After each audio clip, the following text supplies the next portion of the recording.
ભાવનગરમાં શાંતધારા હેઠળ મિલકત ટ્રાન્સફર કરવા માટે એસડીએમના ડ્રાઈવરે 10 લાખ રૂપિયા લીધાના મામલે રાજકીય પ્રતિક્રિયાઓ સામે આવી રહી છે। શહેર ભાજપ પ્રમુખ કુમાર શાહે આ મુદ્દે જણાવ્યું કે સમગ્ર મામલો પ્રદેશ સ્તરે રજૂ કરવામાં આવ્યો અને પ્રભારી ધારાસભ્યો તેમજ સંસદ સભ્યો સાથે ચર્ચા થઈ છે।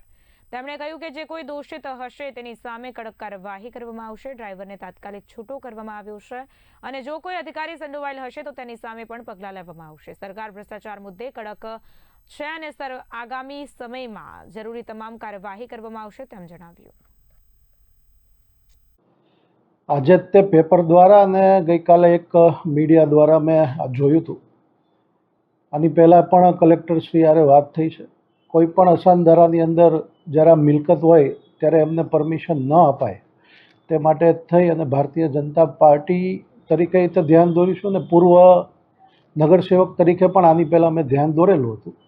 એટલે અસાનધારા બાબતે ગઈકાલની આ જે મેટર થઈ છે તે માટે તે પણ આજ પ્રદેશમાં વાત થઈ છે અને આ બાબતે તપાસ યોગ્ય થાય અને એની ઉપર કડક પગલાં ભરવામાં આવે તે માટે થઈ અને પ્રદેશના આપણા પ્રભારી મંત્રીશ્રી, ધારાસભ્યશ્રીઓ, સાંસદશ્રી સાથે પણ આ બાબતે વાતચીત થઈ છે અને બધાએ જે રીતના વાત કરી છે કે જે પણ કંઈ આની અંદર દોષિત હશે તેની ઉપર તાત્કાલિક પગલાં લેવામાં આવશે।